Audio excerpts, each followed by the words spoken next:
안녕하십니까. 암호화폐 정보를 전달해 드리는 닥터 비트맨입니다.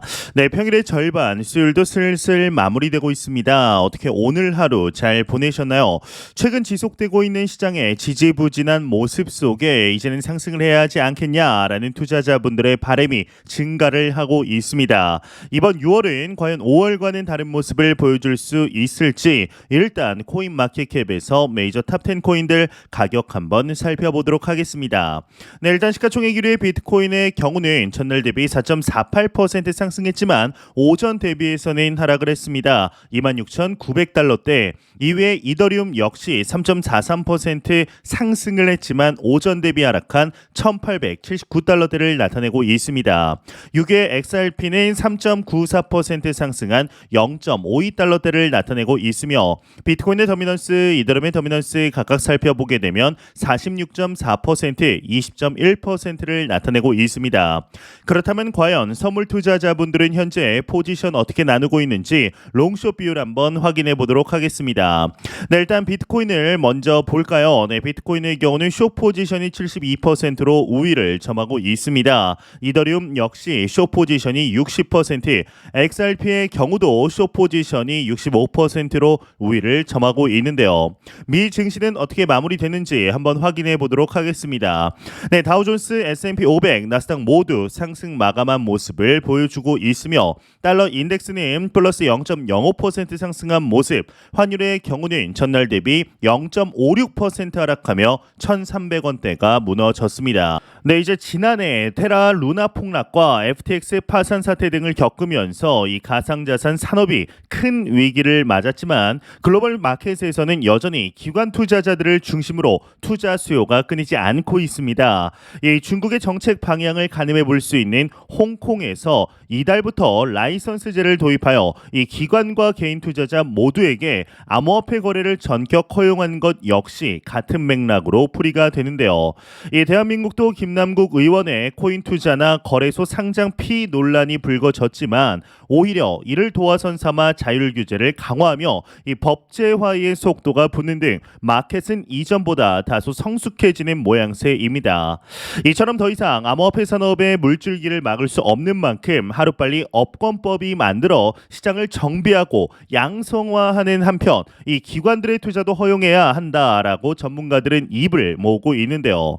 지난 2일 미국 최대 암호화폐 거래소이죠. 이 코인베이스 분기 보고서에 따르면 올 1분기 총 거래량 1,450억 달러 가운데 이 기관 투자자들이 1,240억 달러로 전체의 무려 86%를 차지하였는데 이 기관 투자자들의 거래 금액은 이제 크립토 윈터를 맞아 지난해 반토막 수준으로 떨어졌지만 여전히 상당한 액수의 거래가 이루어지고 있습니다. 특히나 주목해야 되는 것은 이제 전체 거래량에서 기관 비중은 전년 대비 무려 10%포인트 증가하며 개인 투자자의 이탈을 상쇄하게 되었는데요.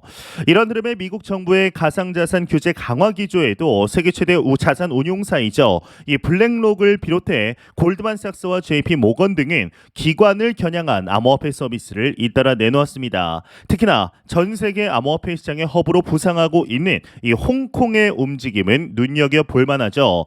이 홍콩 증권선물거래위원회 SFC는 이달 6월부터 자산 수탁 요건, 고객 자산 분리 등을 충족한 거래소에 라이선스를 이제 발급하기 시작했습니다.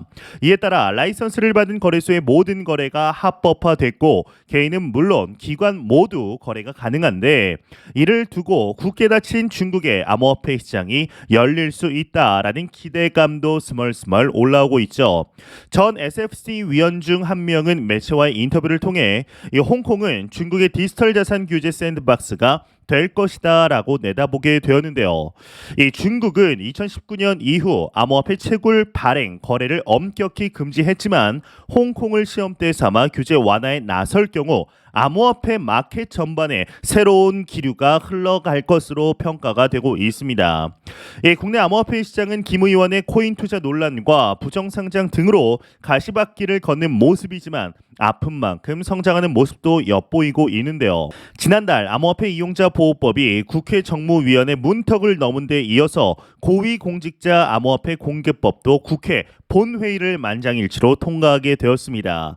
이 암호화폐를 재산으로 명확히 인정하는 동시에 규제 필요성에 대한 사회적 합의가 이루어졌다라는 것을 알려주는 반증이겠죠.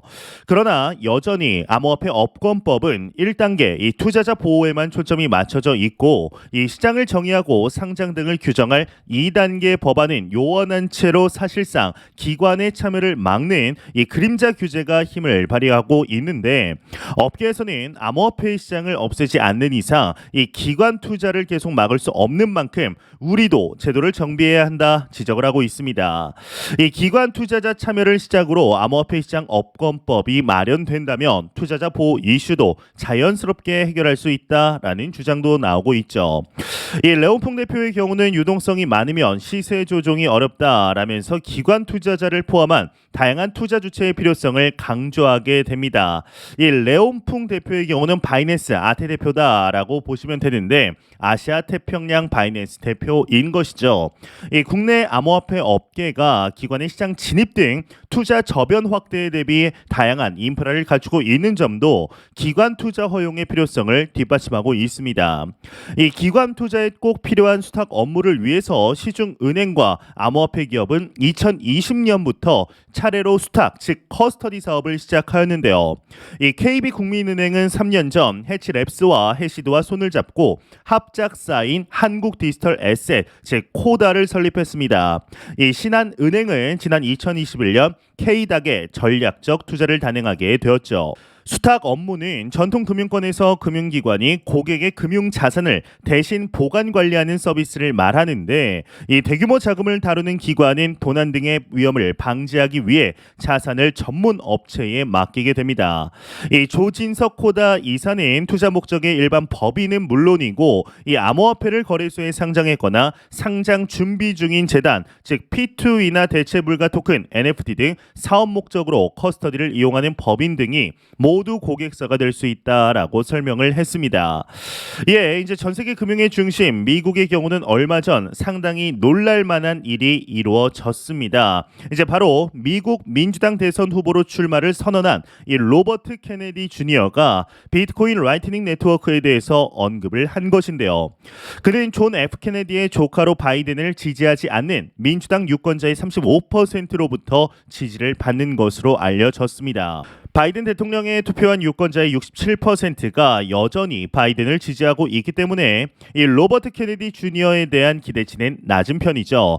그의 라이트닝 네트워크에 대한 발언을 살펴보면 비트코인 라이트닝 네트워크는 언론의 자유만큼이나 중요한 거래의 자유를 보장하기 때문에 흥미진진한 미래를 만들어갈 것이라 언급을 하게 됩니다.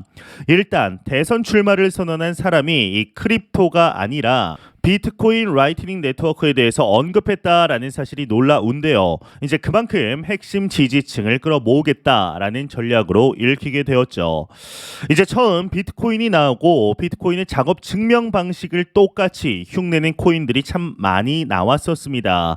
처음에는 장난 같았던 코인들이 점차 프로젝트의 성격을 띠게 되었고 비트코인이 가지고 있던 문제들을 해결할 수 있다며 수많은 알트코인들이 생겼습니다. 그런데 최근 흐름을 보면 비트코인의 단점을 해결하겠다라고 나왔던 코인들 대부분이 사라지거나 성장 동력을 잃게 되었죠.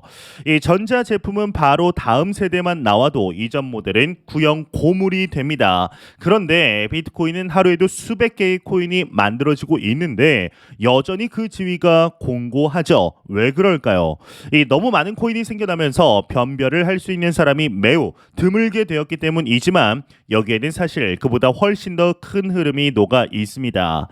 이 비트코인의 단점을 비트코인으로 해결하려는 움직임이 계속되고 있기 때문인데 이더리움의 활발한 네트워크 안에서 생기는 문제들을 이더리움 재단은 적극적으로 개입해서 해결 중입니다. 그 과정에서 예기치 못한 갈등과 문제가 발생하기도 했지만 어찌 되었든 비탈릭 부테린이라는 천재가 이더리움 네트워크의 업그레이드를 주도했고 스마트 컨트랙트 생태계 내에서의 문제를 해결하기 해결하겠다라고 수많은 레이어 2, 레이어 3 솔루션이 탄생을 했습니다. 반면 이제 비트코인은 재단이 존재하지만 사실상 큰 의미가 없죠. 완벽하게 탈중앙화되어 있다 보니 누가 주도해서 바꿔보자라고 하지 않습니다. 이제 지난 2017년 비트코인의 문제를 해결하겠다고 비트코인을 비롯한 많은 코인들이 하드포크됐지만 다들 힘을 쓰지 못하고 있습니다. 결국 비트코인은 알트코인이나 특정 리더가 아닌 비트코인 레이어 2 솔루션을 통해 해결해야 한다라는 공감대가 자연스럽게 만들어진 것인데 5월 BRC 토큰들이 우후죽순으로 나오면서 비트코인 네트워크에 막대한 트래픽이 발생을 했습니다. 이 블록 처리 속도가 말도 안 되게 느려졌고 개구리, 강아지 코인들 때문에 비트코인 네트워크가 느려지는 게 맞냐라는 성토가 터졌죠.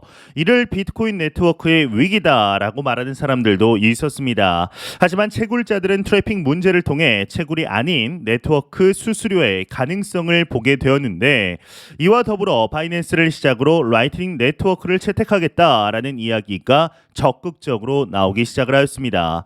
이렇게 된다면 개인이 더 이상 비트코인을 송금하기 위해 비트코인을 팔아 USDT를 사고 이걸 다시 XRP 같은 수수료가 저렴하고 빠른 코인으로 바꿀 필요가 없어지게 됩니다. 이 라이트닝 네트워크가 훨씬 더 대중화되면 비트코인이 실제 국가를 뛰어넘는 글로벌 화폐가 될 수 있게 되는 것인데요. 이 바이든 나이가 너무 많습니다. 본인은 재선에 성공해서 성공한 대통령으로 역사에 기록되고 싶겠지만 계속해서 아슬아슬한 모습을 언론에 노출하고 있습니다. 크립토에 대한 지나치게 부정적인 인식 또한 미국의 발전을 가로막고 있죠. 현재 두바이, 홍콩 같은 국가들이 빠르게 크립토의 거점이 되기 위해 움직이고 있는 데 반해 미국은 문을 막는 데만 몰두하고 있습니다. 미국이 부채 한도 협상에 성공했다라는 말인 더 많은 달러를 찍어내야 한다는 말과 같은데요. 그리고 지금까지 미국은 원유 구입을 달러로 할 수 있게 함으로써 글로벌 달러 영향력을 굳건히 해왔습니다. 크립토가 달러 패권에 정말 도전이 될까요? 전혀 그렇지 않겠죠. 해외 거래소에서 모두가 USDT를 통해 코인을 구입하죠. 이 USDT는 달러와 패깅이 되어 있으며 실제 달러 또는 미국 국채 등을 담보로 하고 있습니다. 그런 점에서 달러의 지위를 굳건히 하는 데는 크립토가 오히려 도움이 된다라고 할 수 있는데 만약 글로벌 거래소들이 코인을 사는데 위안화를 이용한다면 미국의 걱정을 이해할 수 있지만 현실은 전혀 그렇지 않습니다. 비트코인이 나아가야 할 길은 달러를 없애는 게 아닙니다. 이 달러는 달러로서 글로벌 영향력을 계속 가지고 가는 것이 오히려 글로벌 경제 안정에도 도움이 되죠. 다만 돈을 자유롭게 옮기는 일에는 비트코인이 반드시 필요합니다. 가까운 미래에는 대부분 국내외에서 비트코인 라이트닝 네트워크를 통해 상거래가 이루어질 것으로 예상이 되는데요. 그리고 비트코인 생태계가 확장되는 것이 결국 달러의 지위를 담보해주는 일종의 공생관계가 될 가능성이 상당히 커진 것이죠. 이에 장기 투자자분들에게 도움이 될 만한 소식 한 가지를 가져왔습니다. 현재 넥소 거래소에서 지난 5월 22일부터 6월 30일까지 넥소의 신규 가입자분들 혹은 가입은 했지만 아직 입금을 하지 않은 분들을 대상으로 프로모션을 진행하고 있습니다. 이제 $10,000 이상 고정 예치를 진행하신 분들에게는 250USDC 10만 달러 이상 스테이킹 시 이제 1,500USDC 100만 달러 이상 스테이킹 시 10,000USDC의 리워드를 지급받게 됩니다. 이 리워드는 2023년 7월 14일까지 계정으로 입금이 완료되는데요. 이 장기 투자를 하시는 분들에게는 좋은 기회임에는 분명하죠. 이제 자세한 내용은 영상 설명란과 고정 댓글창에 남겨두었으니 참고해 주시길 바랍니다. 네, 이런 소식과 더불어서 매일같이 나오는 리플 XRP 관련 소식이 오늘도 또한 나왔습니다. 네, 현재 리플사의 경우는 미 SEC와의 소송으로 힘든 시간들을 보내고 있는 가운데 그럼에도 긍정적인 소식들이 지속적으로 나오고 있는데요. 현재 소송이 리플사 방면으로 많이 기울어 있다라는 것은 여러분들도 잘 아시리라 생각이 듭니다. 이에 빗썸에서 리플 관련 혹시나 패소하더라도 상패하지 않을 것이다 라는 이야기를 했다고 하는데 자세한 내용 함께 보겠습니다. 네, 헤드라인을 보시게 되면은 리플 SEC 소송 저도 상패 안 될 것 근거 3가지 헤드라인이 장식이 되어 있습니다. 네, 가상자산 리플 XRP 발행사 리플랩스와 SEC 간의 소송 결과와 상관없이 리플이 시장에서 계속 거래될 것이라는 전망이 나왔다고 합니다. 이제 빗썸사나 빗썸경제연구소는 SEC가 가상자산의 증권성을 문제 삼아 행정 및 사법 조치를 취한 24건의 사례들을 분석하며 과거 SEC 근무 경력이 있는 변호사와의 심층 인터뷰를 통해 리플의 향후 행보를 예측한 보고서를 2일 발표했다라고 하는데요. 이를 통해 보고서는 리플랩스가 재판에서 패소하더라도 미국 유통시장에서 퇴출되지 않고 계속적으로 거래가 될 가능성이 있다라고 봤다고 합니다. SEC는 리플 재단 투자 자금 모집 등을 문제 삼아 미등록 증권 발행 및 판매 행위 등에 해당하는 미국 증권법 위반을 이유로 소를 제기했죠. 현재까지도 계속해서 진행되고 있습니다. 네, 현재 여러분들도 아시겠지만 리플과 SEC 간의 소송의 향방에 많은 투자자들이 주목을 하고 있습니다. XRP 투자자들뿐만 아니라 그냥 암호화폐 투자자분들조차도 심지어 리플 XRP를 싫어했던 투자자들조차도 SEC의 만행의 암호화폐 시장에 대한 만행의 이를 갈면서 리플사를 응원하기에 이르렀는데요.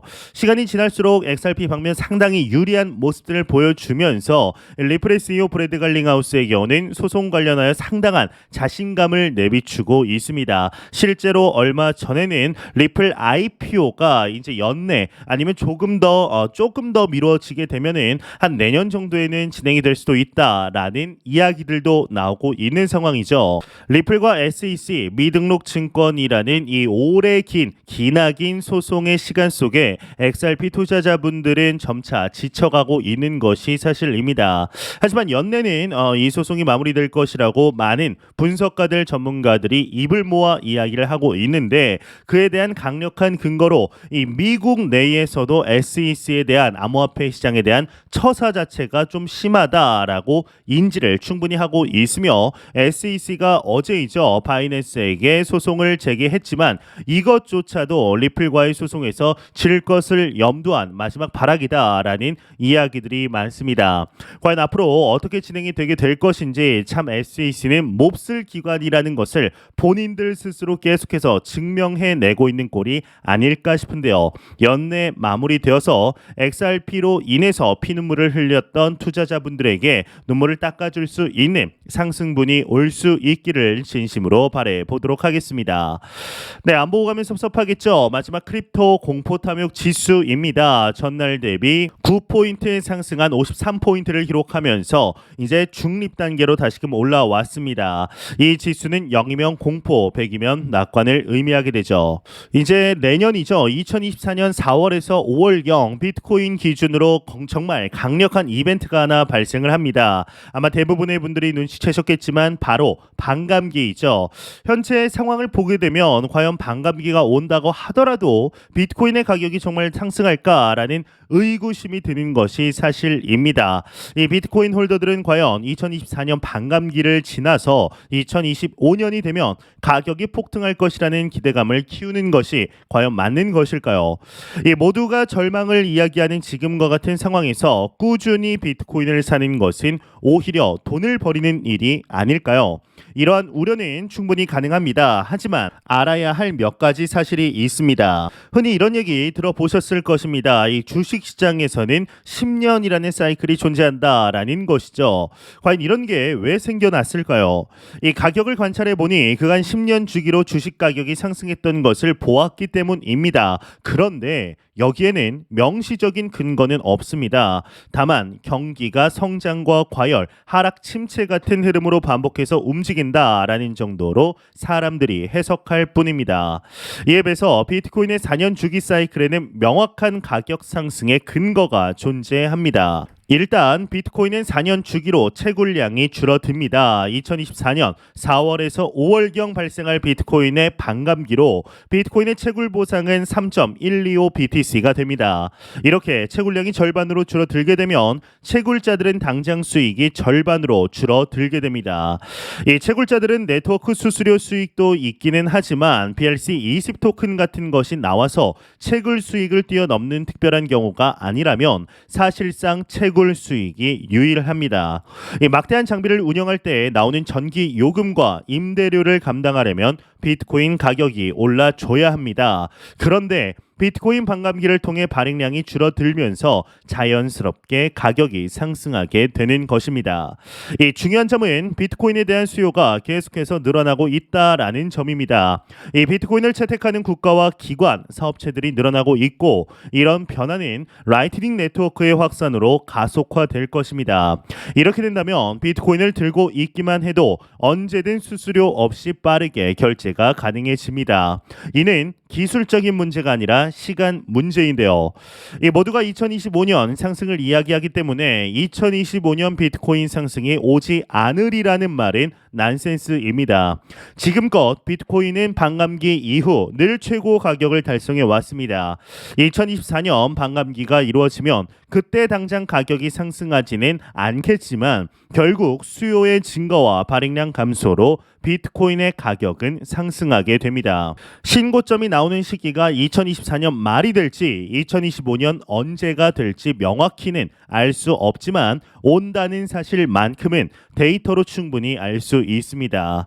몰라서 그동안 기회를 놓친 게 아닙니다. 안에서 놓쳤던 겁니다. 이 비트코인을 지금부터 사 모은다면 2024에서 2025년 큰 수익을 거둘 수 있다고 믿고 저는 투자를 계속하고 있습니다. 매영상 말씀드리지만 절대로 단기적인 시각으로 이 시장 바라보지 마시고 장기적인 시각으로 또한 오랫동안 함께할 수 있는 여유 자금을 통하여 투자를 진행하시길 진심으로 바래 보도록 하겠습니다. 제가 준비해온 소식은 여기까지입니다. 영상이 도움이 되셨다면 구독과 좋아요 그리고 광고 한 편만 처음부터 끝까지 시청 부탁드립니다. 이 채널은 오직 광고 수익으로 운영이 되게 됩니다. 항상 영상 시청해 주시는 시청자분들, 구독자분들 너무나 감사드립니다. 오늘 남은 시간 잘 마무리하시길 바라면서 저는 더욱 도움이 되는 영상으로 찾아뵙도록 하겠습니다. 지금까지 닥터 비트맨이었습니다. 감사합니다.